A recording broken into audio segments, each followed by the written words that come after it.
Selamat datang di Indonesia Philadelphia Ministry. Di video kali ini kita akan membahas mengenai ketepatan dan ketanpasalahan firman Tuhan yang diambil dari bab 3 buku berjudul Bibliologi karangan Dr. W.A. Criswell. Kita akan menyelidiki salah satu kebenaran terpenting tentang Alkitab, keakuratan dan kesempurnaannya. Bagaimana kita dapat yakin bahwa firman Tuhan sepenuhnya dapat dipercaya dan tanpa kesalahan? Dengarkan penjelasan Dr. Criswell ini sampai habis. Niscaya Anda pasti akan takjub betapa sempurnanya firman Tuhan kita. Dr. Criswell menegaskan bahwa seluruh Alkitab adalah theopneustos, yang berarti dinafaskan oleh Allah atau diinspirasikan. Alkitab bukanlah buku sembarangan, melainkan pernyataan ilahi yang sempurna dan tanpa kesalahan. Dengan latar belakang pengajaran ini, Criswell mengajak untuk mempercayai Alkitab sebagai sumber kebenaran mutlak, terutama dalam menghadapi keraguan dan serangan dari pemikiran sekuler. Criswell memulai dengan menegaskan bahwa Alkitab adalah wahyu ilahi yang harus diberitakan secara aktif. Ia menggunakan istilah keruso, beritakan, yang sama dengan yang digunakan dalam Injil Matius 3:1 ketika Yohanes Pembaptis tampil dan memberitakan firman Tuhan. Criswell melihat peran setiap orang percaya, terutama para pendeta, sebagai martir dalam pengertian yang mendalam, yakni mereka yang mengabdikan diri untuk mempertahankan kebenaran firman Tuhan, bahkan jika itu berarti menghadapi tantangan besar dari dunia akademis dan sekuler.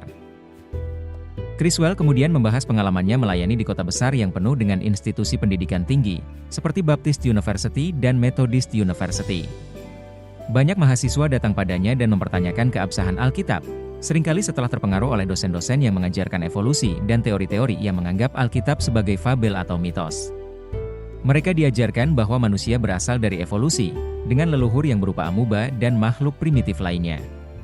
Ini, menurut Criswell, adalah hasil dari sistem pendidikan yang tidak mengizinkan pengajaran bahwa manusia diciptakan oleh Tuhan. Ia menggambarkan bagaimana undang-undang di Texas mengharuskan pengajaran evolusi di sekolah-sekolah umum, sementara pengajaran penciptaan oleh Tuhan dilarang. Dalam konteks ini, Criswell menekankan pentingnya bagi gereja-gereja untuk mendirikan sekolah-sekolah Kristen yang mengajarkan Alkitab dengan benar, agar generasi muda tidak tersesat oleh ajaran yang bertentangan dengan firman Tuhan.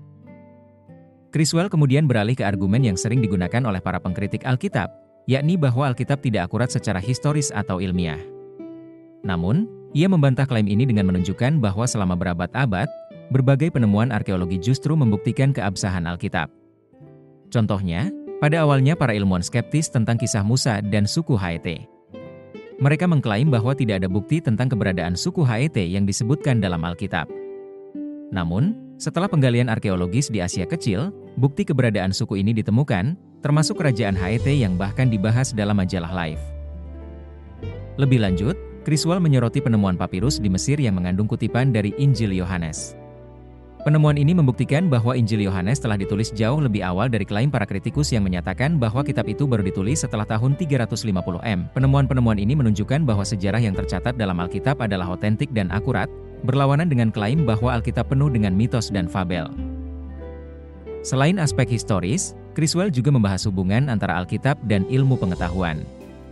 Para pengkritik sering mengatakan bahwa Alkitab tidak sesuai dengan sains modern. Namun, Criswell mengingatkan bahwa ilmu pengetahuan sering berubah seiring waktu, sementara firman Tuhan tetap. Ia memberikan contoh bagaimana sains pada masa lalu seringkali terbukti salah setelah penemuan baru.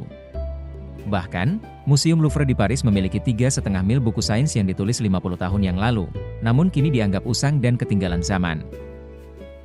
Criswell juga membahas bagaimana seringkali orang-orang keliru dalam memahami apa yang diajarkan Alkitab. Contohnya, ada seorang wanita yang mengklaim bahwa Alkitab salah karena menyebut bahwa Adam dan Hawa memakan apel, sementara menurut sains, apel tidak bisa tumbuh di Mesopotamia. Namun, Criswell dengan cepat menunjukkan bahwa Alkitab tidak pernah menyebut secara spesifik bahwa buah yang dimakan Adam dan Hawa adalah apel. Hal ini menekankan pentingnya menyelidiki fakta-fakta sebelum membuat klaim bahwa Alkitab tidak akurat secara ilmiah. Ia juga menunjukkan bagaimana Alkitab secara menakjubkan mendahului penemuan-penemuan ilmiah modern. Contohnya, dalam kitab Ayub, tertulis bahwa Tuhan menggantungkan bumi pada kehampaan, yang merupakan deskripsi yang luar biasa akurat tentang bumi yang berada di ruang angkasa. Pernyataan ini ditulis ribuan tahun sebelum manusia modern memahami realitas ruang angkasa. Hal serupa ditemukan dalam Yesaya 40 yang menyatakan bahwa bumi berbentuk bulat, jauh sebelum pengetahuan modern mengetahui bahwa bumi tidak datar. Meskipun Alkitab memuat kebenaran-kebenaran ilmiah, Criswell menekankan bahwa tujuan utama Alkitab bukanlah sebagai buku sains atau sejarah. Alkitab ditulis untuk membawa manusia kepada pengenalan akan Tuhan dan untuk memberikan jalan keselamatan bagi mereka yang percaya. Semua catatan sejarah, perumpamaan, dan hukum dalam Alkitab bertujuan untuk memperkenalkan manusia kepada Tuhan yang menciptakan mereka dan menyediakan jalan bagi keselamatan mereka. Criswell juga mengisahkan pengalaman pribadinya ketika berbicara dengan sekelompok mahasiswa dari Baylor University yang diajar oleh profesor mereka, bahwa Alkitab penuh dengan kontradiksi dan kesalahan. Para profesor tersebut menyatakan bahwa kisah-kisah seperti Yunus dan ikan besar hanyalah fabel, bukan sejarah yang nyata. Criswell mempertanyakan bagaimana seharusnya ia berkhotbah jika Alkitab, yang menjadi dasar segala ajarannya, dianggap penuh dengan kesalahan dan mitos. Jika demikian, apakah kisah Musa, Paulus, dan Yohanes harus dianggap setara dengan kisah mitologi seperti Hercules atau Jason? Pada akhir bab ini, Criswell menegaskan bahwa jika kita mempercayai Alkitab penuh dengan kesalahan, maka kita kehilangan dasar bagi iman dan pengajaran kita. Alkitab bukan hanya sekadar buku, melainkan wahyu Tuhan yang sempurna dan tak bercacat. Tanpa keyakinan pada ketepatan dan ketanpasalahan Alkitab, tidak ada dasar bagi gereja untuk mengajarkan kebenaran atau bagi pendeta untuk memberitakan firman Tuhan. Dalam pelayanannya selama lebih dari 48 tahun, Criswell selalu berdiri di atas keyakinan bahwa Alkitab adalah firman Allah yang hidup, yang dapat dipercaya sepenuhnya dan harus diberitakan dengan penuh keyakinan. Dalam kesimpulannya, Criswell mengajak setiap orang percaya untuk tidak tergoyahkan oleh kritik modern yang meragukan Alkitab. Penemuan ilmiah atau arkeologis tidak akan pernah mengingkari firman Tuhan. Sebaliknya, semuanya justru membuktikan kebenaran yang ada dalam Alkitab. Alkitab bukanlah buku yang usang atau penuh dengan mitos, melainkan wahyu Allah yang abadi, yang membimbing manusia kepada pengenalan akan Tuhan dan jalan keselamatan.